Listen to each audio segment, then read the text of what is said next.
Good morning my dear students, welcome to K classes online. I am Kishan Babariya. तो अत्यारे आपणे chapter 8 ની અંદર આપણે સ્ટડી કરી રહ્યા છીએ અને ચેપ્ટર 8 છે આપણે આ વીકમાં આપણે કમ્પ્લીટ કરવું છું અને નેક્સ્ટ વીકમાં આપણે ચેપ્ટર 8 પછી આપણે ચેપ્ટર 10 છે બરોબર, કોષ વિભાજન અને કોષ ચક્ર આપણે એના વિશે આપણે સ્ટડી કરશું। તો આપણે અત્યારે ચેપ્ટર 8 ની અંદર આપણે આદિકોષ કેન્દ્રીય કોષ કમ્પ્લીટ આપણે કર્યું છે અને આદિકોષ કેન્દ્રીય કોષ પછી આપણે સુકોષ કેન્દ્રીય કોષ વિશે આપણે માહિતી મેળવી। તો સુકોષ કેન્દ્રીય કોષ છે એની અંદર આપણે સૌપ્રથમ શું જોયું તો કોષ દિવાલ જોઈ, વનસ્પતિ કોષમાં જે કોષ દિવાલ પ્રેઝન્ટ હોય આપણે એના વિશે આપણે વાત કરી। પછી કોષ દિવાલ પછી આપણે શું જોયું, કોષરસ પટલ વિશે આપણે માહિતી મેળવી કે ફ્લુઇડ મોઝેક મોડલ કઈ રીતે કામ કરે છે, પછી પ્રોટીન છે, લિપિડ છે કઈ રીતે ગતિ કરે છે એના વિશે આપણે ડિટેલમાં આપણે માહિતી મેળવી। અને એના પછી આપણે શું જોયું, સેમી ઓટોનોમસ અંગિકા એટલે કે અર્ધ સ્વાયત્ત અંગિકા શું છે એના વિશે આપણે માહિતી મેળવી। અને એના પછી આપણે અંતઃપટલમય તંત્ર એટલે જે આખી પ્રક્રિયા છે એ એક વેમાં જ શરૂ થાય છે અને એક વેમાં જે આખી કમ્પ્લીટ થાય છે, અંતઃકોષ રજાર, ગોલ્ગી પ્રસાધન, લાઇસોઝોમ એના વિશે આપણે ડિટેલમાં આપણે માહિતી મેળવી। અને એના પછી આપણે રિબોઝોમ કમ્પ્લીટ કર્યું। રિબોઝોમ પછી આપણે કોષરસ કંકાલ વિશે આપણે કમ્પ્લીટ કર્યું। કોષરસ કંકાલ પછી આપણે પક્ષમ અને કસા છે આપણે એના વિશે આપણે કમ્પ્લીટ કર્યું। ક્લિયર? તો આપણે લાસ્ટ લેક્ચરમાં આપણે પક્ષમ અને કસા છે આપણે એના વિશે આપણે માહિતી મેળવી હતી। હવે આપણે આગળ છે શું જોવાનું છે તો આપણે તારા કેન્દ્ર અને તારાકાય વિશે આપણે માહિતી મેળવવાની છે। Okay, clear? તો આપણે લાસ્ટ લેક્ચરનું આપણે જે પક્ષમ અને કસા છે આપણે એને એક રિવિઝન કરી લઈએ અને પછી આપણે આગળ વધીએ। ક્લિયર? બરોબર છે। તો હવે તમે સ્ક્રીન ઉપર તમને જે ઇમેજ દેખાય છે એ કઈ છે તો તમને પક્ષમ અને કસાની આપણે 9+2 પ્રકારની જે ગોઠવણી તમને જોવા મળે એ ઇમેજ તમને જોવા મળે છે। 9+2 પ્રકારની તમને જે ઇમેજ છે ઇમેજની અંદર તમને 9+2 પ્રકારની ગોઠવણી તમને જોવા મળે। 9 એટલે શું કે પરિઘ ઉપર તમને 9 દ્વિકીય તમને તંતુ તમને જોવા મળે અને તંતુ શેના બનેલા હોય, સૂક્ષ્મ નલિકાના તંતુ બનેલા હોય। ક્લિયર? પછી તમને કેન્દ્રમાં તમને તમને કેન્દ્રસ્થ નલિકા જોવા મળે। ક્લિયર? અને બે નલિકા છે એકબીજા જોડે જોડાયેલી હોય અને જે 9 નલિકા છે એ પણ એકબીજા જોડે જોડાયેલી હોય। તમે અહીં જોઈ શકો છો, બરોબર છે। આ એક નલિકા છે, આ બીજી નલિકા છે, એકબીજા જોડે જોડાયેલી હોય। તમે અહીં જોઈ શકો છો, આ એક નલિકા છે, આ બીજી છે, એની એકબીજા જોડે જોડાયેલી હોય। એને શું કહેવાય? આંતરદ્વિકીય સેતુ તરીકે આપણે ઓળખવામાં આવે। આંતર એટલે શું? બેની વચ્ચે। દ્વિકીય એટલે શું કે બે જોડમાં આવેલી છે નલિકા, એની વચ્ચેનો એક સેતુ જેવી રચના આવેલી છે એને શું કહેવાય? આંતરદ્વિકીય સેતુ। ક્લિયર? પછી તમે જોઈ શકો છો કે તમને જે દ્વિકીય સેતુ છે, તમે જે પરિઘ ઉપર જે તમને દ્વિકીય નલિકા તમને જોવા મળે છે એ તમને કેન્દ્ર જોડે પણ જોડાયેલી હોય તેને શું કહેવાય? ત્રિજ્યાવર્તી તંતુક તરીકે આપણે ઓળખવામાં આવે। ક્લિયર? આ ત્રિજ્યાવર્તી તંતુક છે। અને જ્યારે તમને આર્મ જે બાજુ જેવી જોવા મળે છે શેની બનેલી હોય? ડાયેનિન પ્રોટીનની બનેલી હોય। જ્યારે તમને ત્રિજ્યાવર્તી તંતુ છે તમને નેક્સિન પ્રોટીનના બનેલા હોય। આપણે લાસ્ટ લેક્ચરમાં આપણે ડિસ્કશન કરેલું હતું। ક્લિયર? આ તમને ઇમેજ તમને જોવા મળે છે, આ કઈ છે? ઇલેક્ટ્રોન માઇક્રોસ્કોપની। તો તમને પક્ષમ અને કસામાં 9+2 પ્રકારની તમને ગોઠવણી તમને જોવા મળે। 9 એટલે પરિઘ ઉપર 9 અને 2 એટલે કેન્દ્રમાં તમને 2 તમને જોવા મળે। ક્લિયર? પછી આમાં તમને એ જ કહે છે કે દ્વિકીય છે એમાં તમને જે બાજુ છે તમને ડાયેનિન પ્રોટીનની બનેલી હોય અને તંતુ છે બરોબર નેક્સિન પ્રોટીનના બનેલા હોય। જે તંતુ છે બરોબર છે ત્રિજ્યાવર્તી તંતુક છે એ તમને નેક્સિન પ્રોટીનના બનેલા હોય। ક્લિયર? પછી આપણે શું જોયું હતું કે આખી ડાયાગ્રામ આપણે જોયો હતો। આ ડાયાગ્રામ તમને શું બતાવે છે કે કેન્દ્રમાં તમને 2 નલિકા તમને જોવા મળે અને સપાટી ઉપર તમને 9 નલિકા તમને જોવા મળે। આ ઇઝીલી ડાયાગ્રામ છે। તમે આ ડાયાગ્રામ તમે યાદ રાખશો, તમે એક વખત તમે તમારી કોપીમાં ડ્રો કરશો એટલે તમને આવડી જશે અને તમારે ઇઝીલી તમે આખી પક્ષમ અને કસા કઈ રીતે કામ કરે છે, એની રચના શું છે એ તમને ડિટેલમાં તમારે વાંચવાની જરૂર નહીં પડે। તમારા મગજમાં ખાલી ડાયાગ્રામ ક્લિયર હશે એટલે તમને પક્ષમ અને કસા શું છે તમારે વાંચવાની જરૂર જ નહીં પડે। ક્લિયર? તો તમને કેન્દ્રમાં તમને 2 નલિકા તમને જોવા મળે છે, બરોબર છે। પછી પરિઘ ઉપર તમને 9 નલિકા તમને જોવા મળે અને જે એની બાજુમાં જે આવેલી હોય એને શું કહેવાય? ડાયેનિન પ્રોટીનની બનેલી હોય। ક્લિયર?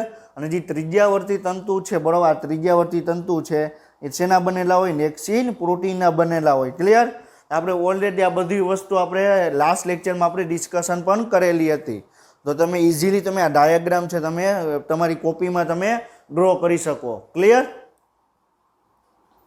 તો હવે નેક્સ્ટ ટોપિક જોવાનો છે તારા કેન્દ્ર અને તારા કાય. હવે એક વસ્તુ યાદ રાખજો, તારા કાય છે એનો જે એક ભાગ છે તારા કેન્દ્ર, અને તારા કેન્દ્ર છે એ સ્વતંત્ર અસ્તિત્વ ધરાવતું નથી, એ તારા કાય જોડે એનું અસ્તિત્વ છે. એ તારા કાય છે એ એક સ્વતંત્ર અસ્તિત્વ છે અને એની અંદર જ એક ભાગ આવેલો છે, એને શું કહેવાય? તારા કેન્દ્ર કહેવામાં આવે. ક્લિયર? હવે તમને તારા કાય કે તારા કેન્દ્ર છે, એક વસ્તુ યાદ રાખજો, મેં તમને એક કીધી હતી કે તમને બે અંગિકા એવી છે કે જેમાં તમને પટલ તમને જોવા મળતું નથી. તો એ કઈ અંગિકા છે? રિબોઝોમ, અને બીજી છે તારા કેન્દ્ર. ક્લિયર? અને તારા કેન્દ્ર છે તારા કાય છે એ તમને ખાલી ઓનલી એન્ડ ઓનલી તમને પ્રાણી કોષમાં જ તમને જોવા મળશે, વનસ્પતિ કોષમાં તમને જોવા નહીં મળે. જે ઉચ્ચ કક્ષાની વનસ્પતિ છે એની અંદર તમને તારા કેન્દ્ર કે તારા કાય તમને જોવા મળશે નહીં. જે નિમ્ન કક્ષાની વનસ્પતિ છે એમાં તમને જોવા મળશે, પરંતુ જે ઉચ્ચ કક્ષાની વનસ્પતિ છે સામાન્ય રીતે એમાં તમને જોવા મળશે નહીં. ક્લિયર? તો તારા કેન્દ્ર શું છે, તારા કાય શું છે, પહેલાં એનસીઆરટી પ્રમાણે જોઈ લઈએ અને પછી આપણે બહારની આપણે અમુક ઇન્ફોર્મેશન છે એ પણ આપણે ડિસ્કશન કરશું. ક્લિયર? તો આપણે પહેલાં એનસીઆરટી પ્રમાણે જોઈ લઈએ કે તારા કાય અને તારા કેન્દ્ર છે શું. તો તારા કાય છે ને ઇંગ્લિશમાં તમે સેન્ટ્રોસોમ કહેવાય, અને તારા કેન્દ્ર છે એને શું કહેવાય? સેન્ટ્રીઓલ. હવે કેન્દ્ર એટલે શું કે કેન્દ્રમાં આવેલી હોય એવી રચના, અને તારા એટલે એક તારા જેવી એક રચના આવે. આપણે જે આકાશમાં જે આપણે રાત્રે જે આપણે તારા જોઈએ છીએ એ ટાઈપની તમને રચના તમને જોવા મળે. એની આજુબાજુ એ ટાઈપના તમને કિરણો ઉત્પન્ન થાય. આપણે કઈ રીતે થશે હમણાં આપણે આગળ જોશું. તો એને શું કહેવાય? તારા કેન્દ્ર કહેવાય અથવા તારા કાય કહેવામાં આવે. તો તારા કાય એટલે શું? સેન્ટ્રોસોમ, અને તારા કેન્દ્ર એટલે શું? સેન્ટ્રીઓલ. ક્લિયર? તો તારા કાય એ એક એવી અંગિકા છે જે બે નળાકાર રચનાઓ ધરાવે, જેને તારા કેન્દ્ર કહેવાય. હવે એક વસ્તુ યાદ રાખજો, તારા કાય છે એ બે તારા કેન્દ્રનું બનેલું છે, બે તારા કેન્દ્રનું બનેલું છે, એને શું કહેવાય? તારા કાય કહેવાય તરીકે આપણે એને ઓળખવામાં આવે. તો તમે વિચાર, તમે જુઓ આ શું છે?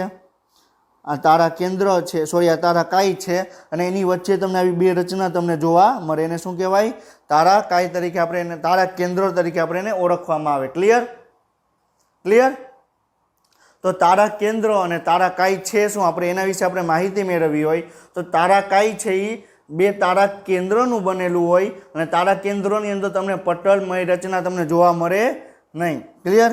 આ શું કહે છે? બે નળાકાર રચના છે. એટલે આ નળાકાર રચના છે. નળાકાર એટલે શું કે આ તમને આમ ઊભો ભાગ તમને દર્શાવેલો છે, બરોબર? આવી રીતે તમને ઊભો ભાગ દર્શાવેલો છે, પણ હવે તમે આડો ભાગ તમે દર્શાવો તો તમે આમ કાપો, બરોબર છે? તો તમને એ ભાગની તમે આપણે રચના જોઈએ. ક્લિયર?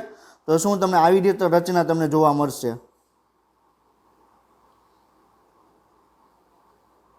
ક્લિયર? તો આને શું કહેવાય? તારા કેન્દ્ર. આને શું કહેવાય? તારા કેન્દ્ર કે નળાકારની રચના બનેલી હોય એને શું કહેવાય? તારા કેન્દ્ર તરીકે આપણે એને ઓળખવામાં આવે. ક્લિયર? તો તારા કેન્દ્ર છે એની આસપાસ આવેલા જીવરસ છે એને તારા વર્તુળ તરીકે ઓળખવામાં આવે.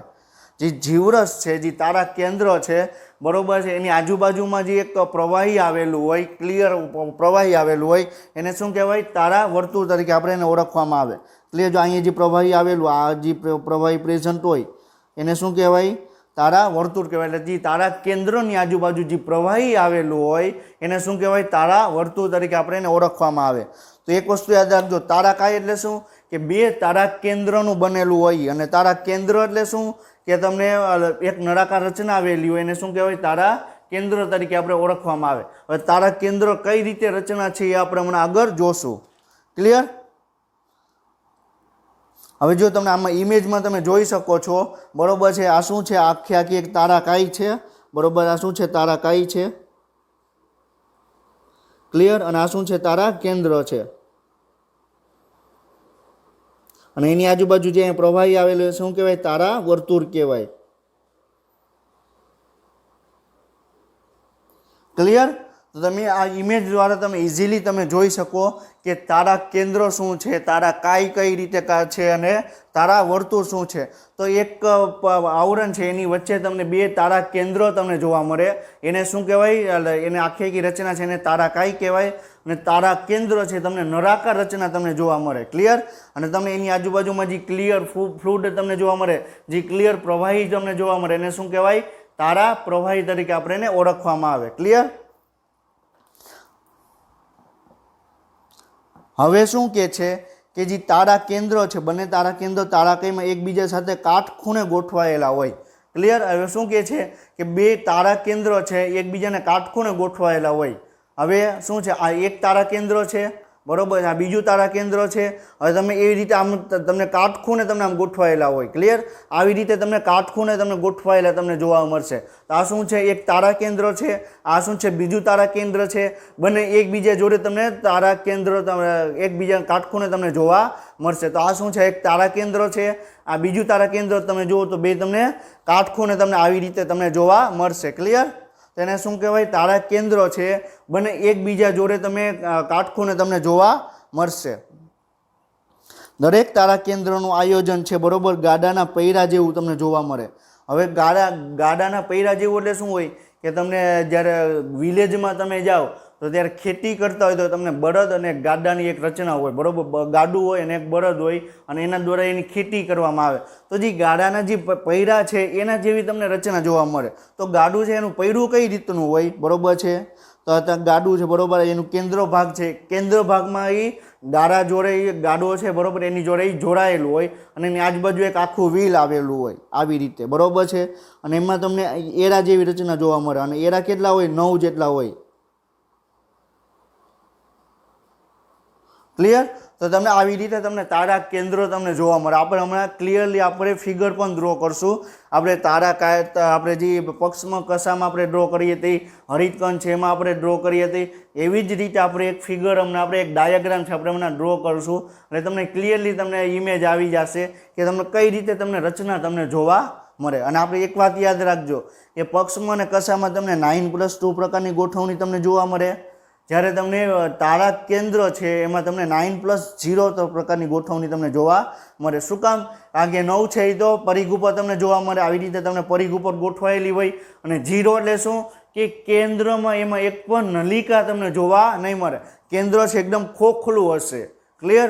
તો એને શું કહેવાય? 9+0 ગોઠવણી કહેવાય. અને તમને શેમાં જોવા મળશે? તારા કેન્દ્રમાં તમને 9+0 પ્રકારની ગોઠવણી જોવા મળશે. જ્યારે તમને પક્ષમાં અને કસામાં તમને 9+2 પ્રકારની તમને ગોઠવણી તમને જોવા મળશે. ક્લિયર? હવે શું કહે છે કે તારા કેન્દ્ર છે એમાં પરિઘીય વિસ્તારમાં તમને સરખા અંતરે ગોઠવાયેલા 9 ટ્યુબ્યુલિન સૂક્ષ્મ નલિકાઓની બનેલી સંરચના હોય. હમણાં શું વાત કરી? બરોબર છે કે આ શું છે? આ વચ્ચે કેન્દ્ર છે એમાં તમને 9 તમને જોવા મળશે અને સરખા ડિસ્ટન્સમાં તમને જોવા મળશે. ક્લિયર?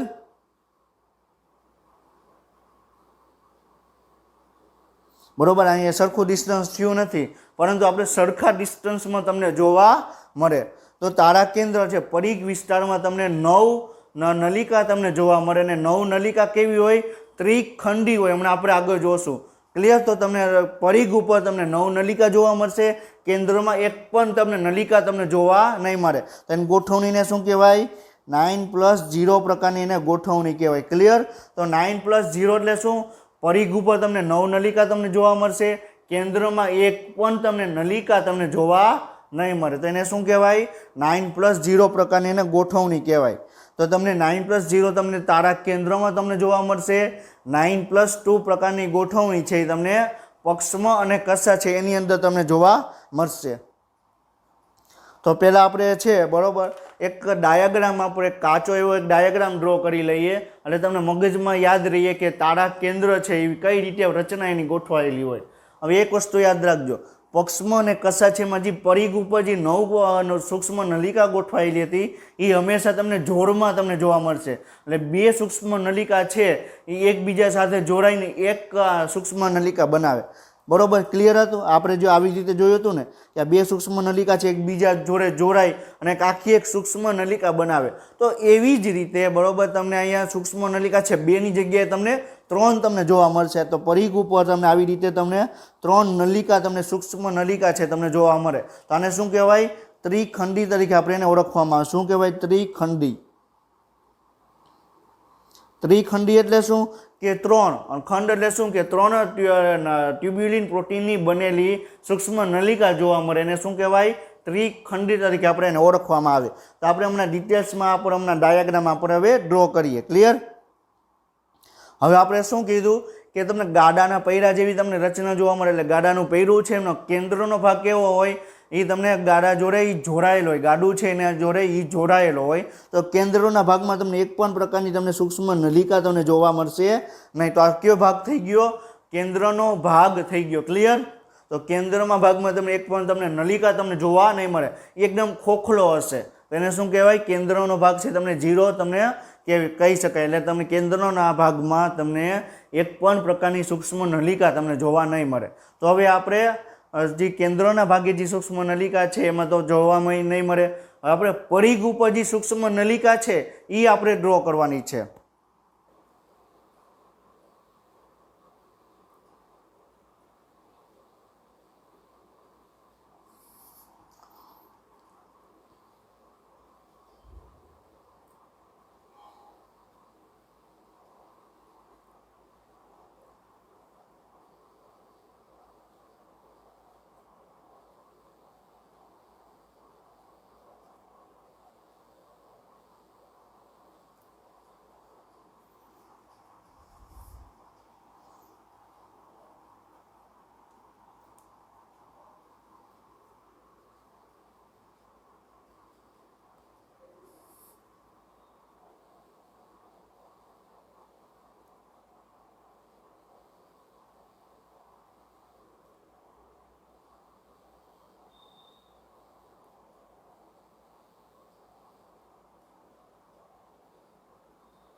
ક્લિયર? હવે તમે જોઈ શકો છો કે તમને કેન્દ્રના ભાગે તમને એક નલિકા તમને જોવા તમને કેન્દ્રના ભાગે એક પણ તમને સૂક્ષ્મ નલિકા જોવા મળતી નથી. જ્યારે તમને પરિઘ ઉપર તમને 9 નલિકા તમને 9 સૂક્ષ્મ નલિકા તમને જોવા મળે છે. અને 9 સૂક્ષ્મ નલિકા તમને ટ્રિપલેટ સ્વરૂપે એટલે 3 સૂક્ષ્મ નલિકા એક જોડે જોડાયેલી હોય.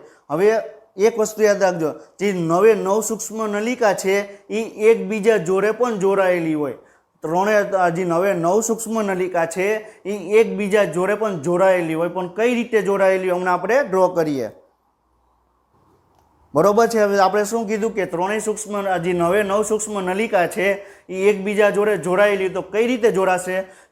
જે સૂક્ષ્મ નલિકાનો જે પહેલી સૂક્ષ્મ નલિકા છે એ બીજાની ત્રીજી જોડે જોડાશે. એટલે શું કહું છું? બરોબર છે? જો આ પહેલી છે બરોબર, એની જોડે ત્રીજી જોડે જોડાશે.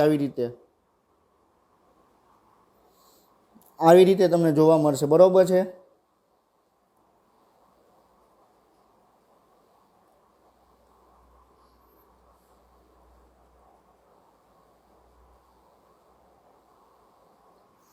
ક્લિયર? હવે તમે જુઓ એકદમ તારા જેવી તમને રચના થઈ ગઈ. તારા જેવી રચના થઈ ગઈ એટલે એને આપણે શું નામ આપ્યું? તારા કાય તરીકે આપણે નામ આપ્યું. અને એની અંદર તમને 2 તારા કેન્દ્રો તમને જોવા મળે. તો તારા જેવી એક રચના છે એટલે એને નામ શું આપ્યું? તારા કેન્દ્ર તરીકે આપણે નામ આપ્યું. હવે તમે જુઓ કે તમે 9 સૂક્ષ્મ નલિકા છે એ એકબીજા જોડે જોડાયેલી હશે. બરોબર છે?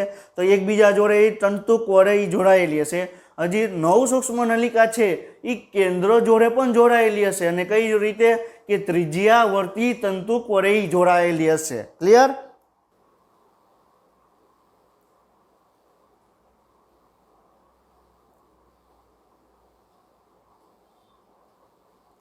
ક્લિયર? તમે જોઈ શકો છો કે તમને 9 નલિકા છે એ તમને કેન્દ્ર જોડે પણ જોડાયેલી હશે. તો આ શું થઈ ગયું? સૂક્ષ્મ નલિકા થઈ ગઈ.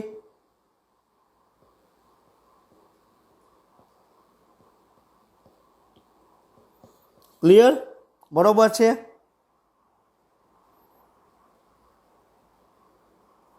આ શું થઈ ગયું? સૂક્ષ્મ નલિકા.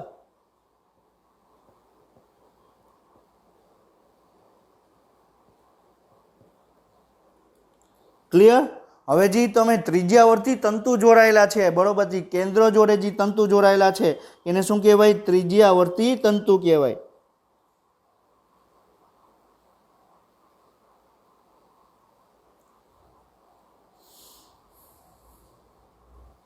ક્લિયર? તો ત્રિજ્યાવર્તી તંતુ એટલે શું કે જે કેન્દ્રમાં જે કોઈ પણ પરિઘ ઉપર જે નવું નલિકા છે એ કેન્દ્ર જોડે પણ જોડાયેલી હોય એને શું કહેવાય? ત્રિજ્યાવર્તી તંતુ તરીકે આપણે એને ઓળખવામાં આવે. ક્લિયર? તો તમને જે ડાયાગ્રામ છે એ તમને આપણે ડ્રો કર્યો. હવે આપણે એના જેવી જ એક ઇમેજ આપણે જોશું કે એ તમને કઈ રીતે તમને જોવા મળે. ક્લિયર? બરોબર છે. હવે તમે આમાં જોઈ શકો છો. બરોબર છે. હવે તમે આમાં જોઈ શકો છો. આ તમને આ તમે કોષ છે, કોષની અંદર તમે જુઓ તો બે તારા કેન્દ્ર છે, તારાકાઈ છે. બરોબર છે. તો બંને તારા કેન્દ્રો છે એકબીજા જોડે 90 અંશના ખૂણે જોડાયેલી છે. તમે નિરખીને તમે ઇમેજમાં તમે જુઓ તો બંને તારા કેન્દ્રો છે આવી રીતે તમને 90 અંશના ખૂણે તમને ગોઠવાયેલી તમને જોવા મળે છે. તો એને આખો જે વિસ્તાર છે એને શું કહેવાય? તારા કેન્દ્રો તરીકે કહેવાય. અને એની આજુબાજુનું જે પ્રવાહી છે એને તારા વર્તુળ તરીકે આપણે ઓળખવામાં આવે. હવે તમે જુઓ તો આ તમને જે એક તારા કેન્દ્ર છે એને એક આપણે મેગ્નિફાઈ કરીને જોયું તો તમને આવી રચના તમને જોવા મળશે. તો આ તમે જુઓ આ શું છે? એક અણુ છે આ બરોબર, બીજી સૂક્ષ્મ નલિકા, ત્રીજી, ચોથી, એવી રીતે ટોટલ તમને 9 સૂક્ષ્મ નલિકા જોવા મળશે. અને તમે કેન્દ્રનો ભાગ જુઓ તમને એકદમ ખોખલો તમે જોઈ છે. બરાબર, આ તમે જુઓ એકદમ ખોખલો. એટલે આપણે જે પાઇપ હોય બરોબર છે, આપણે જે ઘરની અંદર જે વેસ્ટ વોટર છે એને બહાર નીકાળવા માટેનો જે આખો પાઇપ છે એના જેવી જ રચના તમને જોવા મળે. એક નળાકાર એક પાઇપ હોય અને એની અંદરથી આખા બરોબર છે કે તમને એકદમ ખોખલું તમને જોવા મળે. ક્લિયર? તો આ શેની રચના છે? તારા કેન્દ્રની તમને રચના તમને જોવા મળે છે.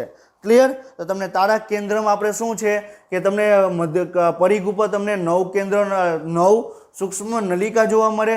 9 સૂક્ષ્મ નલિકા છે એકબીજા જોડે જોડાયેલી હોય અને 9 સૂક્ષ્મ નલિકા કેન્દ્રના ભાગ જોડે પણ જોડાયેલી હોય અને એને શું કહેવાય? ત્રિજ્યાવર્તી તંતુ જોડે જોડાયેલી હોય. ક્લિયર?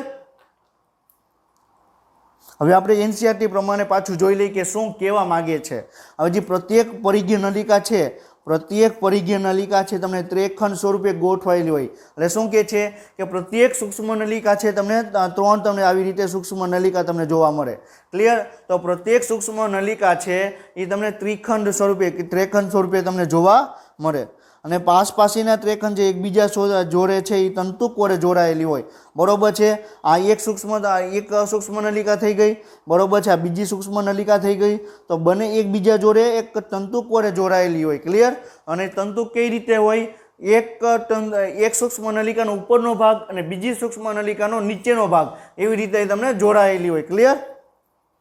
અને જે તારા કેન્દ્રનો જે કેન્દ્રસ્થ ભાગ છે એને શું કહેવાય? પ્રોટીનનો બનેલો એને શું કહેવાય? મધ્ય દંડ કહેવાય. ક્લિયર? હવે આપણે જોયું હતું ને હમણાં. બરોબર છે. આ શું છે? મધ્ય દંડ છે અને એની આજુબાજુમાં 9 નલિકા જોડાયેલી હોય. આને શું કહેવાય? મધ્ય દંડ તરીકે આપણે એને ઓળખવામાં આવે. અને મધ્ય દંડ છે એ શેનો બનેલો હોય? પ્રોટીનનો બનેલો હોય. યાદ રાખજો, મધ્ય દંડ છે એ તમને પ્રોટીનનો બનેલો હોય. અને જે સૂક્ષ્મ નલિકા છે તમને તારા કેન્દ્રની વાત કરવામાં આવે તો તારા કેન્દ્રમાં વચ્ચે એક પણ સૂક્ષ્મ નલિકા હોતી નથી. હવે એની જગ્યાએ તમને મધ્ય દંડ જેવી એક રચના જોવા મળે. તમે ગાડું છે એનું પૈરું તમે જોયું હોય તો એ ગાડાનું પૈરું છે એનો વચ્ચેનો ભાગ છે એ તમને ગાડું જોડે જોડાયેલું હોય તો એને શું કહેવાય? મધ્ય દંડ કહેવાય. ક્લિયર? તો મધ્ય એટલે શું કે મધ્યમાં આવેલું અને દંડ એટલે શું? એક દંડ જેવી રચના આવેલી છે એને શું કહેવાય? મધ્ય દંડ તરીકે આપણે એને ઓળખવામાં આવે. ક્લિયર?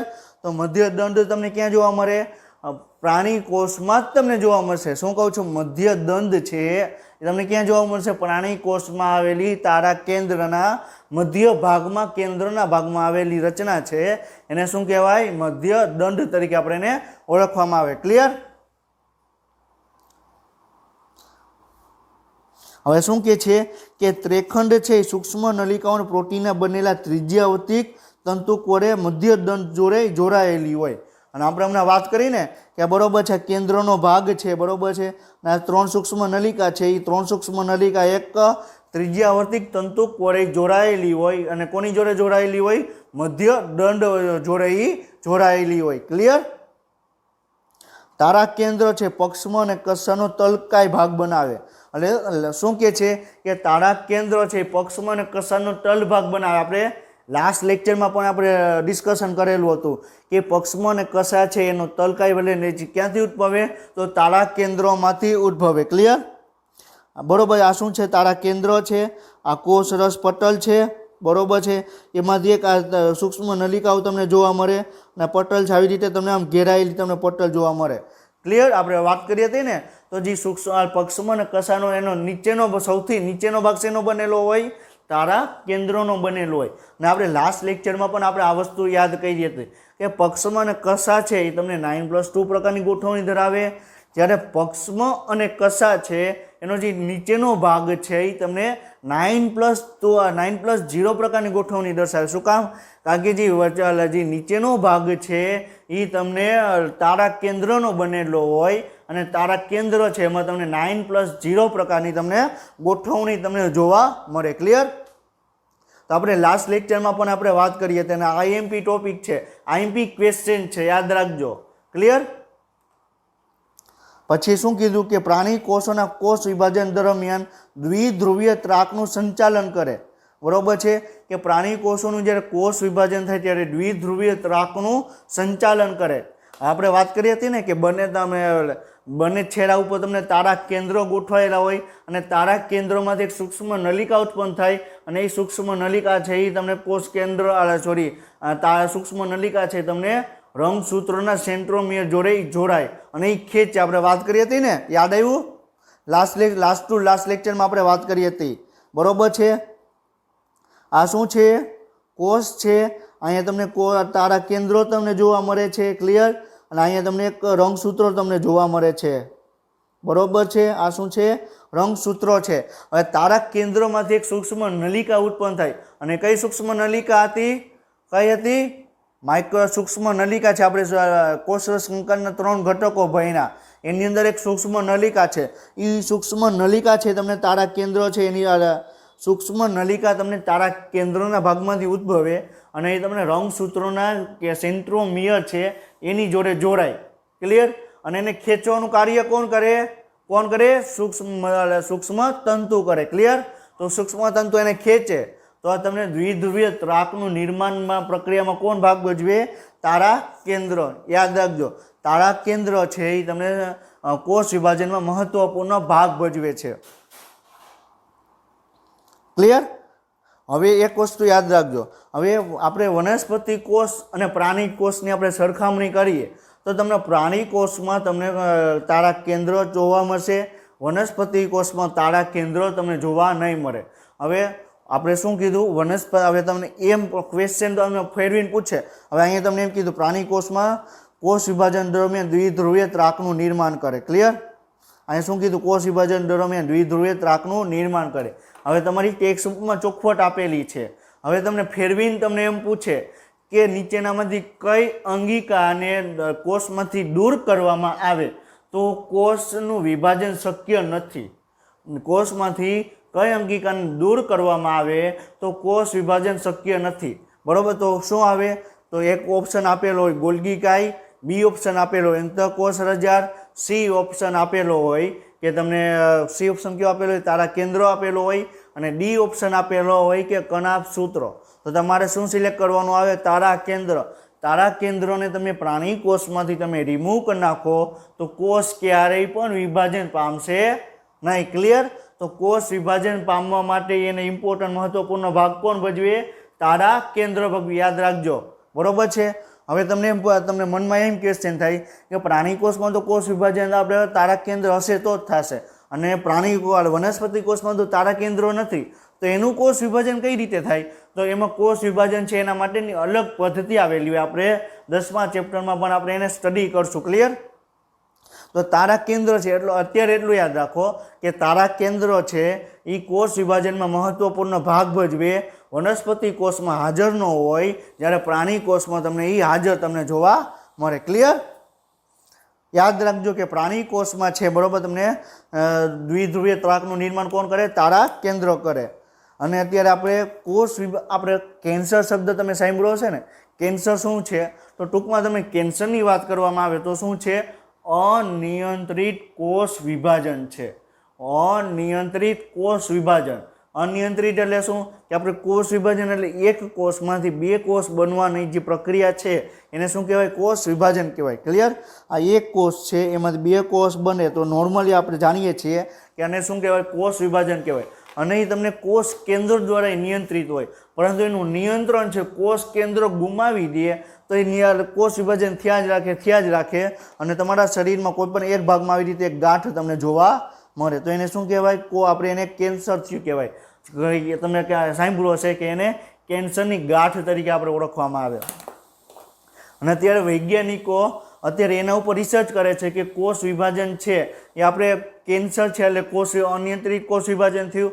હવે આપણે તારા કેન્દ્રોને જ કોષમાંથી કાઢી નાખીએ, તારા કેન્દ્રોને જ કોષમાંથી કાઢી નાખીએ તો કોષ વિભાજન થવાનું નથી અને કેન્સર છે એ પણ આગળ વધતા અટકી જાય. અને અત્યારે વૈજ્ઞાનિકો છે અત્યારે રિસન્ટમાં વૈજ્ઞાનિકો આના ઉપર પણ કાર્ય કરે છે કે જો આપણે તારા કેન્દ્રોને રિમૂવ કરી નાખીએ તો કોષ વિભાજન તો થવાનું નથી, તો એનો તમને આગળ કેન્સર થવાની પ્રક્રિયા થશે નહીં. ક્લિયર?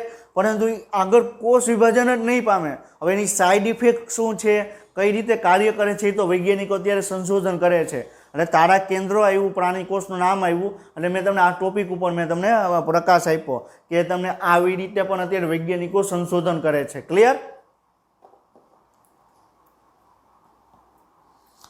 હવે આપણે અત્યાર સુધીમાં આપણે શું જોયું? આપણે એનસીઆરટી પ્રમાણે આપણે જોયું. હવે આપણે જોવાનું છે એનસીઆરટી સિવાયના જે પોઈન્ટ છે એના વિશે આપણે ડિસ્કશન કરવાનું છે. ક્લિયર? તો તારાકાઈ છે તમને બેન્ડન અને બોવેરી દ્વારા શોધાયેલું હતું. એટલે વૈજ્ઞાનિકોના નામ યાદ રાખવાના છે કે બેન્ડન અને બોવેરી દ્વારા તારાકાઈની શોધ કરવામાં આવી હતી. અને તારાકાઈની નામ કોને આપવામાં આવ્યું? બોવેરી નામના જે વૈજ્ઞાનિક છે એને તારાકાઈ શબ્દ સૂચવ્યો. એટલે તારાકાઈ શબ્દ કોને આપ્યો? તો બોવેરી નામના જે વૈજ્ઞાનિક છે એને તારાકાઈ શબ્દ આપ્યો. યાદ રાખજો, આઈએમપી પોઈન્ટ છે. ક્લિયર? પછી શું કહે છે કે તારાકાઈ છે હંમેશા તમને પ્રાણી કોષમાં જ તમને જોવા મળશે. શું કહે છે?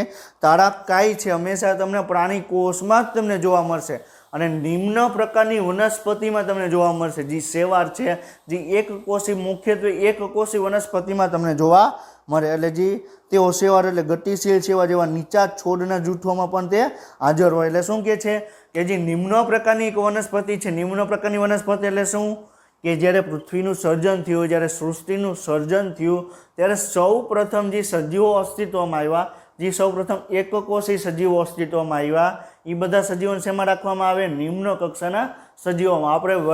આપણે અત્યારે જે આંબો છે, કેરી છે, બરોબર, એ બધી વનસ્પતિ છે કેવી છે? ઉચ્ચ પ્રકારની વનસ્પતિ છે. અને તમે આપણે વરસાદ પડે ત્યારે તમને એકદમ લીલું લીલું તમને એકદમ ચીકણું પદાર્થ તમને જોવા મળે, એને શેવાળ કહેવાય. શું કહેવાય? શેવાળ કહેવાય. એ તમને નિમ્ન પ્રકારની વનસ્પતિ છે, એ પ્રકારની વનસ્પતિ જ છે. ક્લિયર? એ એક વનસ્પતિ છે પણ નિમ્ન પ્રકારની છે. એટલે એની અંદર પણ તમને તારાકાઈ છે તમને જોવા મળે. ક્લિયર? પછી ઉચ્ચ છોડના જૂથોમાં ક્યારેય તમને હાજર હોતા નથી. એટલે શું કહે છે?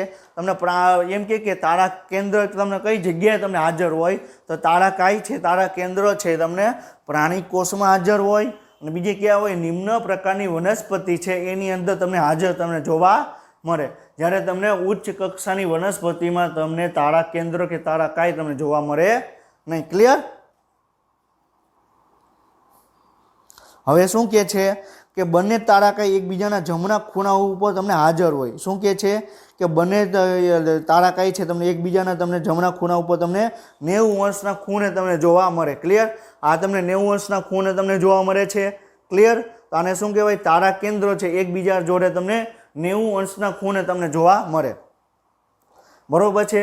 હવે જ્યારે કોષ વિભાજન પામવાનું હશે, બરોબર, આ તમને જ્યારે કોષ સક્રિય હશે, જ્યારે કોષ વૃદ્ધિ પામતો હશે ત્યારે તારા કેન્દ્ર છે તમને આવી રીતે તમને જોવા મળશે. બંને તારા કેન્દ્ર છે એકબીજાના તમને 90 અંશના ખૂણે તમને જોવા મળશે. પરંતુ જ્યારે તમને કોષ વિભાજન પામવાનું હશે, બંને તારા કેન્દ્ર છૂટા પડશે અને કોષના બંને છેડે વહી જશે અને ત્યાં જે તમને દ્વિધ્રુવીય ત્રાકનું તમને નિર્માણ કરશે. ક્લિયર? તો તમે દ્વિધ્રુવીય ત્રાકનું નિર્માણ કોણ કરે? તારા કેન્દ્ર દ્વારા એનું નિર્માણ કરવામાં આવે. ક્લિયર? તારાકાય છે એક નળાકાર બંધારણ છે. હમણાં વાત કરીને તમારી ટેક્સ્ટ બુકમાં પણ આપેલું છે કે તમને તારાકાય છે બરોબર, એ તમને એક નળાકાર બંધારણ દર્શાવે. નળાકાર એટલે શું? એક સીધો એક પાઇપ હોય બરોબર છે, એને શું કહેવાય? નળાકાર બંધારણ કહેવાય. ક્લિયર? અને એનું તમને 0.3 થી 0.5 માઇક્રોમીટર લાંબી અને વ્યાસમાં તમને 0.2 માઇક્રોમીટર હોય. અને અહીંયા તમને લંબાઈ અને તમને વ્યાસ પણ આપેલો છે. હવે તમને એમ પૂછે કે તમને એની કેટલી લાંબી તમને જોવા મળે, તારા કેન્દ્ર છે એ તમને કેટલું લાંબુ તમને જોવા મળે, તો 0.3 to 0.5 માઇક્રોમીટર. ક્લિયર? અને તમને એનો વ્યાસ કેટલો તમને જોવા મળે? 0.2 માઇક્રોમીટર એનો વ્યાસ તમને જોવા મળે. એટલે એકદમ સૂક્ષ્મ છે. ક્લિયર? પ્રત્યેક તારાકાય છે તમને 9+0 પ્રકારની ગોઠવણી દર્શાવે. એનો અર્થ એ થાય કે તારાકાયમાં તમને 3, 9 છે એ ત્રિખંડ રેસા હોય જે પરિઘ ઉપર હાજર હોય. ક્લિયર? એટલે શું કહે છે કે તમને 9 સૂક્ષ્મ નલિકા છે, તમને 9 સૂક્ષ્મ નલિકા છે એ તમને પરિઘ ઉપર જોવા મળે, જ્યારે મધ્યમાં તમને એક પણ પ્રકારની સૂક્ષ્મ નલિકા જોવા ન મળે. ને એક પ્રોટીનનો એક દંડ જેવી રચના હોય, એને શું કહેવાય? મધ્ય દંડ તરીકે ઓળખવામાં આવે. ક્લિયર? હવે તમને એમ પૂછે પક્ષમાં શું છે, કસા શું છે, તમારા મગજમાં ડાયરેક્ટ યાદ આવી જવું જોઈએ. પક્ષમાં શું છે? એક નાની રચના છે. કસા શું છે? મોટી રચના છે. પક્ષમાં કસામાં તમને 9+2 પ્રકારની ગોઠવણી હોય. હવે તમને એમ પૂછે તારા કેન્દ્ર શું છે, તો તારા કેન્દ્ર 9+0 પ્રકારની ગોઠવણી હોય અને તમને પ્રાણી કોષમાં તમને જોવા મળે. ક્લિયર? આ તમે ખાલી એક શબ્દ તમારા મગજમાં આવે તો તમને આખી બધી માહિતી તમને ખબર હોવી જોઈએ. તમને રિબોઝોમ પૂછે તો રિબોઝોમ શું છે કે તમને નાનામાં નાની સૌથી નાની પટલવી કોષની અંદર સૌથી વધારે પ્રમાણમાં મળતી અંગિકા છે. તમારા મગજમાં ડાયરેક્ટ ગુંજવું જોઈએ તો તમે એને સમજ્યા કહેવાય, તમે એને વાંચ્યું કહેવાય. ક્લિયર? હવે તમે રિબોઝોમ શું છે તમે 5 મિનિટ તો વિચારો રિબોઝોમ શું છે, તો એને વાંચ્યું કહેવાય, એને સમજ્યા ન કહેવાય. તમારે રિબોઝોમ શબ્દ આવે એટલે તમને ડાયરેક્ટ મગજમાં તમારું ક્લિયર થઈ જવું જોઈએ. અને આપણે અત્યારે હવે તારા કેન્દ્ર તારાકાય ભણીએ છીએ, એ તમારે 10મા ચેપ્ટરમાં પણ એનો ઇમ્પોર્ટન્ટ રોલ છે. સૂક્ષ્મ નલિકા શું છે એનો પણ ઇમ્પોર્ટન્ટ રોલ છે. તો તમે એ અત્યારે સમજ્યા હશો તો તમને 10મા ચેપ્ટરમાં તમને ડિટેલમાં તમને સમજી શકશો. ક્લિયર? હવે શું કહે છે કે તેઓ દ્વિધ્રુવીય ત્રાકની છે એની રચના કરે. શું કહે છે? દ્વિધ્રુવીય ત્રાકની રચના કરે. ક્લિયર? તો દ્વિધ્રુવીય ત્રાકની રચના કોણ કરે? તારા કેન્દ્રોમાંથી ઉદ્ભવતી એક રચના છે બરોબર. એક તંતુ એક સૂક્ષ્મ નલિકા છે જે તમને રંગસૂત્રના સેન્ટ્રોમિયર જોડે જોડાય, એને શું કહેવાય? દ્વિધ્રુવીય ત્રાકને કહેવાય. ક્લિયર? ધ્રુવીય રેસા છે તમને દ્વિધ્રુવીય ત્રાક બનાવવાનું આયોજન કરે. ક્લિયર? મિટોટિક ધ્રુવ પર. મિટોટિક ધ્રુવ એટલે શું કે એવી જગ્યાએ જ્યારે કોષ વિભાજન પામવાનું હોય, જ્યારે કોષ છે કોષ વિભાજન પામવાની શરૂઆત કરે ત્યારે બંને તારા કેન્દ્ર જ્યાં સ્થાન ઉપર ગોઠવાય, કોષના બંને ખૂણા ઉપર ગોઠવાય, તો એને શું કહેવાય? મિટોટિક ધ્રુવ કહેવાય. ક્લિયર?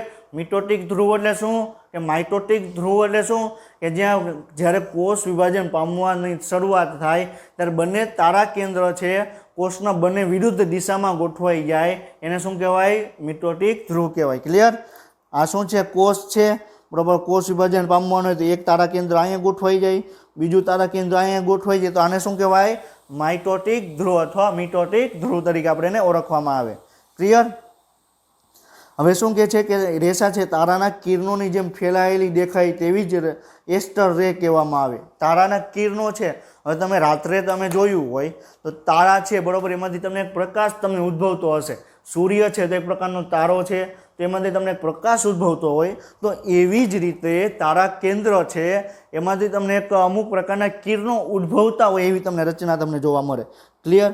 તો આ શું છે? આવી રીતે અમુક તમને કિરણો તમને ઉદ્ભવતા રચના જોવા મળે, એને શું કહેવાય? એસ્ટર રે અથવા એને તારા કિરણો તરીકે આપણે એને ઓળખવામાં આવે.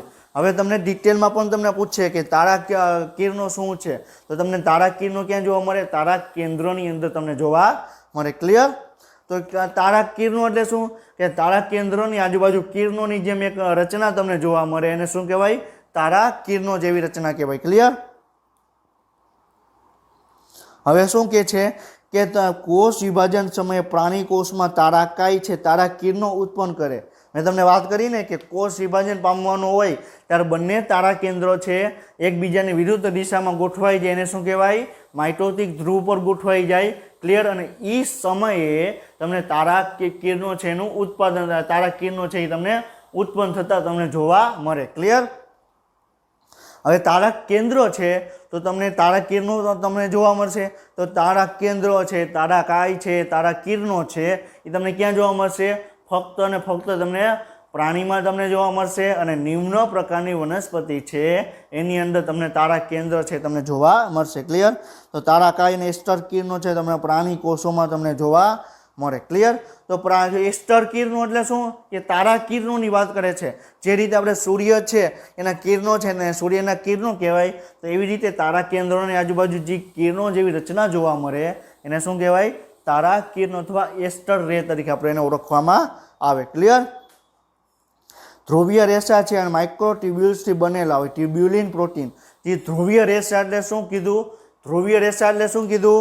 બરોબર છે, આ કોષ છે, બરોબર છે, આ કોષ તારા કેન્દ્ર છે અને અહીંયા વચ્ચે તમને રંગસૂત્રો તમને જોવા મળે અને એમાં તો તમને એક રચના જ ઉત્પન્ન થાય જે તમને રંગસૂત્રોના સેન્ટ્રોમિયર જોડે જોડાય એને શું કહેવાય? ધ્રુવીય રેસા કહેવાય. અને ધ્રુવીય રેસા શેના બનેલા હોય? માઇક્રોટ્યુબ્યુલ્સના બનેલા હોય. માઇક્રોટ્યુબ્યુલ્સ એટલે શું? સૂક્ષ્મ નલિકાના બનેલા હોય. અને સૂક્ષ્મ નલિકા શેની બનેલી હોય? ટ્યુબ્યુલિન પ્રોટીનની બનેલી હોય. ક્લિયર? તો આપણે કોષરસ કંકાલમાં સૂક્ષ્મ નલિકા શું છે એના વિશે આપણે ડિસ્કશન આપણે કરેલું છે.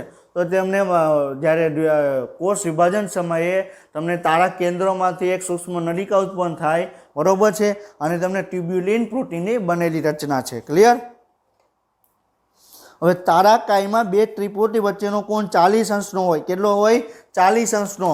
ક્લિયર? તમારી ટેક્સ્ટ બુકમાં ક્લિયરલી લખેલું છે કે તારા કાય પરિઘ ઉપર જે 9 સૂક્ષ્મ નલિકા ગોઠવાયેલી છે એ એકબીજાના સમાંતરે ગોઠવાયેલી છે અને તમને ક્લિયરલી કીધું છે કે એની અંદર તમને 9 સૂક્ષ્મ નલિકા તમને જોવા મળે.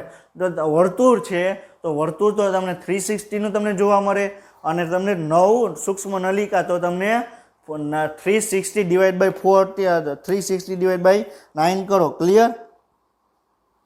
360 ડિવાઇડ બાય 9 કરો તો કેટલું આવે? 40. તો બે સૂક્ષ્મ નલિકા વચ્ચેનો ખૂણો કેટલો થાય? 40 અંશનો ખૂણો થાય. બે તારા કેન્દ્ર વચ્ચેનો ખૂણો કેટલો થાય? 90 અંશનો થાય. બે સૂક્ષ્મ નલિકા વચ્ચેનો ખૂણો કેટલો થાય? 40 અંશનો થાય. યાદ રાખજો, આમાં કન્ફ્યુઝન ક્રિએટ નથી કરવાનું. હવે તમને આવું ક્વેશ્ચન પણ પૂછી શકે, તમારી ટેક્સ્ટ બુકમાં ચોખવટ કરેલી છે, જરીક ઊંડે ડિટેલમાં જઈને પૂછો. એવું ન તમને ડાયરેક્ટ પૂછી લે કે તમને તારા કેન્દ્રમાં તમને પરિઘ ઉપર કેટલી નલિકા જોવા મળે, એવો ડાયરેક્ટ પ્રશ્ન પૂછી શકે. પણ એકદમ ઇઝી કહેવાય. તમને થોડુંક હાર્ડ પેપર કાઢવું હોય તો કેવો પ્રશ્ન પૂછે કે તારા કેન્દ્રમાં બે સૂક્ષ્મ નલિકા છે, એ બે સૂક્ષ્મ નલિકા વચ્ચેનો ખૂણો કેટલો? તો કેટલો? 40 અંશનો ખૂણો તમને જોવા મળે. ક્લિયર? હવે તમને એમ પૂછે કે તારા કેન્દ્ર છે, તારા કાય છે, એ તમને કઈ કઈ જગ્યાએ તમને જોવા ન મળે. તો આપણે શું કીધું કે વનસ્પતિ કોષની અંદર તમને તારા કેન્દ્ર, તારા કાય તમને જોવા મળશે નહીં. ક્લિયર? શું કીધું? આવૃત વનસ્પતિની અંદર તમને જોવા નહીં મળે. ક્લિયર? પછી શું કીધું? આદિકોષ કેન્દ્રીય કોષ. આદિકોષ કેન્દ્રીય કોષમાં તો તમને તારા કેન્દ્ર જોવા જ નહીં મળે. શું કામ? એકદમ આપણે શું કીધું કે જ્યારે સૃષ્ટિનું સર્જન થયું ત્યારે જે સજીવો સૌપ્રથમ અસ્તિત્વમાં આવ્યા, જે વનસ્પતિ સજીવો અસ્તિત્વમાં આવ્યા, જે પ્રાણી સજીવો અસ્તિત્વમાં આવ્યા, એની અંદર તમને તારા કેન્દ્રો તમને જોવા મળશે નહીં. ક્લિયર? તો સૌપ્રથમ આદિકોષ કેન્દ્રીય કોષ અસ્તિત્વમાં આવ્યા, એની અંદર તમને તારા કેન્દ્રો તમને જોવા મળશે નહીં. ક્લિયર? પછી ડાયેટમ્સ. બરોબર છે, ડાયેટમ્સ છે. બરોબર, એક વસ્તુ યાદ રાખજો, ડાયેટમ્સ છે એ તમને આદિકોષ કેન્દ્રીય કોષ અને સુકોષ કેન્દ્રીય કોષને જોડતી એક કડી છે. શું છે? ડાયેટમ્સ છે એ તમને આદિકોષ કેન્દ્રીય કોષ અને સુકોષ કેન્દ્રીય કોષને જોડતી કડી છે, એટલું યાદ રાખજો. ક્લિયર? પછી ઈસ્ટ. બરોબર છે, ઈસ્ટ એટલે શું થાય કે આપણે જ્યારે ઢોકળા આપણે પલાળી, બરોબર છે, ત્યારે એમાં આથોણ આવે તો આથોણની ક્રિયામાં ઈસ્ટ ઇમ્પોર્ટન્ટ રોલ ભજવે. તો ઈસ્ટ છે એમાંથી અમુક એક કોષ ઈસ્ટ હોય એ તમને એની અંદર તમને મોસ્ટ ઓફ તમને તારા કાંઈ તમને ક્યાં જોવા મળે નહીં. તો તમને આદિકોષ કેન્દ્રીય કોષની અંદર, પછી આવૃત વનસ્પતિની અંદર, ઈસ્ટની અંદર અને ડાયેટમ્સની અંદર તમને તારા કાંઈ કે તારા કેન્દ્ર તમને જોવા મળશે નહીં. ક્લિયર? ઓકે. હવે આપણે જોવાનું છે કોષ કેન્દ્ર. હવે આપણે કોષ કેન્દ્ર આપણે જોવાનું છે. ક્લિયર?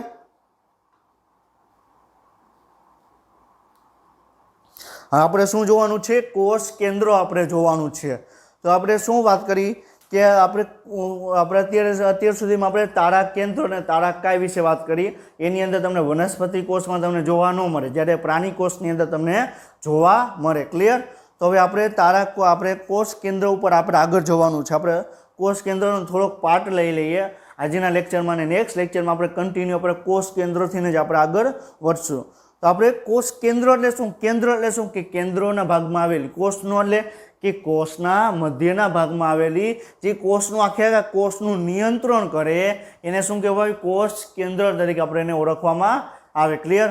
કોષ કેન્દ્ર એટલે શું થાય કે એની પાસે ડીએનએ મોલિક્યુલ છે. ડીએનએ મોલિક્યુલ એટલે કે તમને કોષમાં તમને બોસ મોલિક્યુલ તમને કે બોસ, કોષનો બોસ કોણ? તો કોષ કેન્દ્ર. શું કામ? કોષ કેન્દ્રો પાસે તમને ડીએનએ તમને જોવા મળે. અને ડીએનએ એટલે શું? કે એની પાસે બધી જ માહિતી છે. આપણા શરીરની વાત કરવામાં આવે આપણા શરીરના વાળ કેવા થશે એના માટેના પણ જનીન આપણા ડીએનએની અંદર પ્રેઝન્ટ હોય. આપણા નખ કેવા થશે એના માટેના જનીન પણ આપણે બોડીની અંદર પ્રેઝન્ટ હોય, આપણા કોષની અંદર પ્રેઝન્ટ હોય. ક્લિયર? અને કોષ ક્યારે મૃત્યુ પામવાનો છે એના વિશેની માહિતી પણ કોષ કેન્દ્ર કે ડીએનએ પાસે હોય. એટલે શું કહેવાય? કોષ છે એને આપણે કોષ કેન્દ્ર છે એને કોષનું આપણે બોસ મોલિક્યુલ કહેવાય. કારણ કે કોઈ પણ કંપની તમે બનાવો તો કંપનીની બધી માહિતી કોની પાસે રહેવાની છે? બોસ પાસે રહેવાની છે.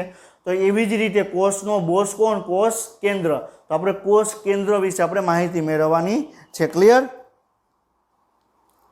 હવે શું કીધું કે 1831માં રોબર્ટ બ્રાઉને કોષ કેન્દ્રની શોધ કરી. 1831માં રોબર્ટ બ્રાઉને છે એને કોષની અંગિકા તરીકે વર્ણવ્યું. એટલે શું કહે છે કે એક વસ્તુ યાદ રાખજો, કોષની શોધ કોને કરી હતી? Robert Hooke. કોષની શોધ કોને કરી હતી? Robert Hooke. ક્યારે કરી હતી? 1665ની અંદર. હવે કોષ કેન્દ્રની શોધ કોને કરી? Robert Brown. ક્યારે કરી?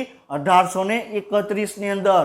એટલે યાદ રાખજો, રોબર્ટ શબ્દ આવ્યો એટલે તમારે કોઈ પણ વિચાર્યા વિના ગમે ઓપ્શન સિલેક્ટ નથી કરીને આવવાનો. તમને એમ પૂછે કોષની શોધ કોણ કરી?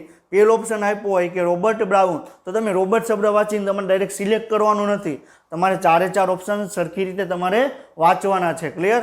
તો તમને પૂછે કોષ કેન્દ્રની શોધ કોને કરી? તો તમને એમ પૂછે એ ઓપ્શન આપ્યો હોય કે રોબર્ટ હુક, બી ઓપ્શન આપ્યો હોય રોબર્ટ બ્રાઉન, સી ઓપ્શન આપેલો હોય કે એન્ટોની વોન લિવનહોક. ક્લિયર? અને પછી આપેલો હોય કે ડી છે, બરોબર, એક પણ નહીં. તો તમારે સિલેક્ટ શું કરવાનું આવે? બી ઓપ્શન, કે રોબર્ટ બ્રાઉને છે એને કોષ કેન્દ્રની તમને શોધ કરેલી છે. ક્લિયર? ક્યારે કરી? 1831માં. ક્લિયર? હવે ત્યારબાદ ફ્લેમિંગે છે એકલીય, અહીંયા આલ્કલીય છે. શું છે? એકલીય નથી, આલ્કલીય છે.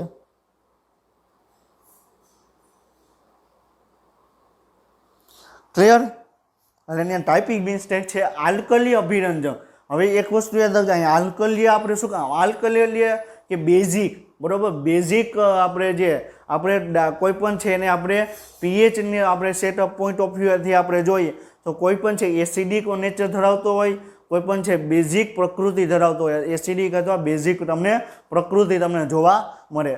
તો ડીએનએ છે એ ડીએનએનું ફૂલ ફોર્મ શું થાય કે કોષ કેન્દ્ર છે. તો કોષ કેન્દ્રની અંદર તમને ડીએનએ તમને જોવા મળે. અને ડીએનએ છે શું?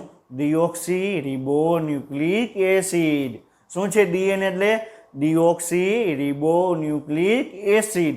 હવે એસિડ આવ્યું એટલે તો એસિડિક ને પ્રકૃતિ કહેવાય. તો એસિડ અને બેઝ હંમેશા તમને પ્રક્રિયા કરતા તમને જોવા મળે. હવે તમારે એસિડની અંદર શું પ્રેઝન્ટ છે તમારે જોવું હોય તો તમારે બેઝિક પ્રકારનું તમારે કોઈ પણ મોલિક્યુલ, તમારે કોઈ પણ અણુ છે તમારે એની સામે યુઝ કરવાનો આવે. એટલે એસિડ અને બેઝ એકબીજા જોડે એ તમને પ્રક્રિયા કરતા તમને જોવા મળશે. ક્લિયર? તો જ્યારે આપણે જે ફ્લેમિંગે છે એને કોષ કેન્દ્રને અભિરંજિત કર્યું. અભિરંજિત એટલે શું? કે એને રંગ કર્યું, કોષ કેન્દ્રને રંગ કર્યું. ક્લિયર? તો એને રંગ કર્યું તો એ કયા પ્રકારની રંગીન કરશે? ડીએનએ છે એટલે તો એસિડિક પ્રકૃતિ ધરાવે, તો એની સામે એને બેઝિક પ્રકૃતિ ધરાવતો એને રંગ યુઝ કરવો પડે. બેઝિક પ્રકૃતિ ધરાવતો એને રંગ યુઝ કરવો પડે. તો એને શું કયો રંગ યુઝ કર્યો? આલ્કલી એટલે કે બેઝિક પ્રકૃતિ ધરાવતો એને રંગ યુઝ કર્યો અને બેઝિક પ્રકૃતિ ધરાવતો એને અભિરંજન પદ્ધતિથી એને કોષ કેન્દ્ર છે એને શોધ કરી, કોષ કેન્દ્ર એને જોયું. ક્લિયર? હવે શું કહે છે કે અભિરંજકથી અભિરંજક કર્યા પછી એને કોષ કેન્દ્રમાં જોવા મળતી દ્રવ્ય થાય તેને ક્રોમેટિન રંગસૂત્ર દ્રવ્ય નામ આપ્યું. ક્લિયર? હવે રંગસૂત્રો દ્રવ્ય શું છે, રંગસૂત્રો શું છે આપણે એ જોઈએ. બરાબર, તો રંગસૂત્રોની વાત કરવામાં આવે. બરાબર છે, તો આ શું છે, સેન્ટ્રોમિયર થઈ ગયું, આ શું થઈ ગયું છે, બાજુ થઈ ગઈ. તો આને શું કહેવાય? રંગસૂત્રો કહેવાય. શું કહેવાય? રંગસૂત્રો. ક્લિયર? હવે રંગસૂત્રો છે એમાં તમને ડીએનએ તમને આવી રીતે તમને જોવા મળે. ક્લિયર? આવી રીતે તમને ડીએનએ તમને જોવા મળે. તો ડીએનએ છે બરોબર એકદમ પેકિંગ, આપણે પેકિંગ કરી નાખ્યું તો એને શું કહેવાય? રંગસૂત્રો કહેવાય. અને ડીએનએ એકદમ ખુલ્લું હશે તો એને શું કહેવાય? રંગસૂત્રો દ્રવ્ય. બરોબર છે, આની અંદર ડીએનએ છે તમને આવી રીતે તમને આમ ખુલ્લું તમને જોવા મળે. બરોબર છે, આને શું કહેવાય? અને રંગસૂત્ર દ્રવ્ય કહેવાય. ક્લિયર? અને જો એ રંગસૂત્રો છે એક સ્પેસિફિક આકારમાં તમને જોવા મળે તો એને શું કહેવાય? રંગસૂત્રો કહેવાય. ક્લિયર? ડીએનએ છે તમને સ્પેસિફિક આકારમાં તમને જોવા મળે તો એને શું કહેવાય? રંગસૂત્રો કહેવાય. જ્યારે આ કોષમાં વિખરાયેલું હોય, એનો સ્પેસિફિક આકારનો હોય તો એને શું કહેવાય? રંગસૂત્ર દ્રવ્ય કહેવાય. હવે આપણે અલગ એક્ઝામ્પલ લઈએ. આપણે પાણી છે, બરોબર છે, તો પાણી છે, હવે તમે એક ગ્લાસ છે, ગ્લાસની અંદર તમે પાણી ભર્યું તો એ શું છે? ગ્લાસની અંદર પાણી ભર્યું એક રંગસૂત્રો છે. તમે એનો સ્પેસિફિક આકાર આપી દીધો. હવે પાણી છે તમે જમીન ઉપર તમે ઢોળી દેશો, તમે જમીન ઉપર તમે પાણીને તમે ઢોળી દેશો તો પાણી છે આખી જમીન ઉપર તમને પ્રસરી જશે. તો પાણી એટલે શું છે? ડીએનએ થઈ ગયું. બરોબર, કરસ એટલે શું? એને આકાર આપવા માટેની જે રચના આવેલી હોય. તો તમને આખે પાણી ભરેલો જે ગ્લાસ છે એને આપણે રંગસૂત્ર કીધું. શું કીધું? રંગસૂત્ર. પાણી છે એ તો ડીએનએ છે. પાણીને તમે જમીન ઉપર તમે મૂકી દો, પાણી આખી સપાટી ઉપર તમને ઢોળાઈ જશે. તો એવી જ રીતે ડીએનએ છે તમે કોષ રસમાં તમને વિખરાયેલું તમને જોવા મળે તો એને શું કહેવાય? રંગસૂત્રો દ્રવ્ય તરીકે આપણે એને ઓળખવામાં આવે. ક્લિયર? તો રંગસૂત્રો દ્રવ્ય એટલે શું? બરોબર છે, રંગસૂત્રો દ્રવ્ય એટલે શું? કે તમને ડીએનએ છે, બરોબર છે, તમને કોષ રસમાં તમને વિખરાયેલું હોય, એનું સ્પેશિયલ પેકેજિંગ તમને જોવા ન મળે તો એને શું કહેવાય? રંગસૂત્ર દ્રવ્ય તરીકે આપણે એને ઓળખવામાં આવે. ક્લિયર? આપણે ડિટેલમાં આપણે નેક્સ્ટ લેક્ચરમાં પણ જોશું, એક્સપેરિમેન્ટ કરીને પણ જોશું કે રંગસૂત્રો શું છે, રંગસૂત્ર દ્રવ્ય શું છે. ક્લિયર? હવે આપણે એક પોઈન્ટ આપણે એનસીઈઆરટીનો જોયો. હવે આપણે એનસીઈઆરટી સિવાયના પોઈન્ટ પણ આપણે એક જોઈ લઈએ. ક્લિયર? તો સ્કોટિશ જીવ વૈજ્ઞાનિક છે, બરોબર છે, રોબર્ટ બ્રાઉને 1831માં કોષ કેન્દ્રોની શોધ કરી. કે હવે તમને એમ પ્રશ્ન પૂછે કે કોષ કેન્દ્રની શોધ કોને કરી? Robert Brown. ક્યારે કરી? 1831માં. હવે તમને પ્રશ્ન એમ પૂછે રોબર્ટ બ્રાઉન છે ક્યાંના વતની હતા? બરોબર, તો ક્યાંના વતની હતા? સ્કોટિશ એટલે સ્કોટલેન્ડના એ વ્યક્તિ હતા, સ્કોટલેન્ડના એ વતની હતા. ક્લિયર? હવે તમને પ્રશ્ન પૂછે કે હવે તમને કોષ કેન્દ્ર જો તમે વાત કરી કે કોષ કેન્દ્રની શોધ તમે રોબર્ટ બ્રાઉને કરી, પણ એને જોયું ક્યાં? કઈ જગ્યાએ એને કોષ કેન્દ્ર જોયું? કોષ કેન્દ્રને કઈ જગ્યાએ જોયું? હવામાં તો એને જોયું નથી.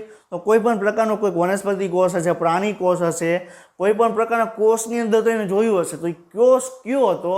તો ઓર્કિડ કરીને એક વનસ્પતિ છે, ઓર્કિડ કરીને એક વનસ્પતિ છે, એના મૂળના બાહ્ય સ્તરમાંથી એને જોયું. મૂળનો જે બાહ્ય સ્તર હોય એના જે કોષ છે એમાંથી તમને કોષ કેન્દ્રની શોધ કરી. ઓર્કિડ વનસ્પતિના તમને બાહ્ય સ્તરમાંથી તમને જોવા મળે. ક્લિયર? તો ઓર્કિડ વનસ્પતિના મૂળ છે એના બાહ્ય કોષમાંથી એને સૌ પ્રથમ કોષ કેન્દ્ર છે એની શોધ કરી. કોને કરી? રોબર્ટ બ્રાઉને. ક્યારે કરી? 1831માં. ક્લિયર? હવે એને શું સૂચવ્યું કે કોષ કેન્દ્ર છે કોષનું નિયમિત કરતી કોષ અંગિકા છે. હવે કોષનું નિયમન કરતું કોષ અંગિકા કોણ? કોષ કેન્દ્ર. આપણે હમણાં વાત કરીને કે કોષની પાસે એવી માહિતી છે, કોષ કેન્દ્ર પાસે એવી માહિતી છે કે કોષ ક્યારે મૃત્યુ પામશે એવી પણ માહિતી હોય. તો કોષનું આખું નિયમન કોણ કરતું હોય? કોષ કેન્દ્ર. હવે તમારા ઘરમાં છે બધી માહિતી કોની પાસે હોય? તમારા પપ્પા પાસે હોય. તો તમારા પપ્પા છે એ કોષનું તમારું ઘર છે એમાં નિયમન કોણ કરતું હશે? તમારા પપ્પા કરતા હશે. શું કામ? કારણ કે એની પાસે બધી જ માહિતી છે. તમારા ઘરના બોસ કોણ? તમારા પપ્પા. ક્લિયર? તો એવી રીતે કોષમાં છે બધી જ માહિતી કોની પાસે હોય? ડીએનએ પાસે છે. ડીએનએ એટલે કોષ કેન્દ્ર. ક્લિયર? તો કોષ કેન્દ્ર છે, કોષનું તમને નિયમન કરતું તમને જોવા મળે. ક્લિયર? પછી કોષ કેન્દ્ર છે એનો શબ્દનો પ્રસ્તાવ મૂક્યો. તો કોષ કેન્દ્રનો શબ્દનો પ્રસ્તાવ કોને કર્યો? કોષ કેન્દ્રનો શબ્દ કોને આપ્યો? તો રોબર્ટ બ્રાઉને આપ્યો. ક્લિયર? હવે શું કીધું કે એન્ટોની વન લિયોનોવ છે ને પ્રથમ વખત માછલીના આરબીસી છે એમાં કોષ કેન્દ્રનું અવલોકન કર્યું. માછલીની આરબીસી એટલે માછલીનું જે રક્તકણ છે એની અંદર તમને કોષ કેન્દ્ર એને જોયું. ક્લિયર? તો આપણે અહીં જો આ એક વાતમાં તમે કન્ફ્યુઝન ક્રિએટ ન કરતા. આપણે દર વખતે આપણે એમ કહીએ છીએ કે આરબીસીમાં તમને કોષ કેન્દ્ર તમને જોવા નહીં મળે, પરંતુ આરબીસી કોની વાત કરીએ છીએ? મનુષ્યના આરબીસીની વાત કરીએ છીએ. મનુષ્યના આરબીસીમાં તમને કોષ કેન્દ્રો તમને જોવા મળશે નહીં. ક્લિયર? મનુષ્યના આરબીસીમાં તમને કોષ કેન્દ્રો તમને જોવા મળશે નહીં. માછલીના આરબીસીમાં તમને કોષ કેન્દ્ર તમને જોવા મળશે. પછી આપણે જ્યારે એન્ટોની વોન લિયોનોવ કે બેક્ટેરિયાની શોધ કરી ત્યારે આપણે એક વસ્તુ યાદ કરી હતી કે એને આરબીસીની શોધ કરી હતી. બરોબર છે? પછી એને સ્પર્મની એને શોધ કરી હતી. તો એન્ટોની વોન લિયોનોવ છે એને આરબીસીના કોષ કેન્દ્રને સૌપ્રથમ જોયો હતો. ક્યાં જોયો હતો? માછલીના આરબીસીમાં. ક્લિયર? ઓકે, બરોબર છે. હવે આપણે નેક્સ્ટ લેક્ચરથી આપણે આગળ કન્ટિન્યુ કરશું.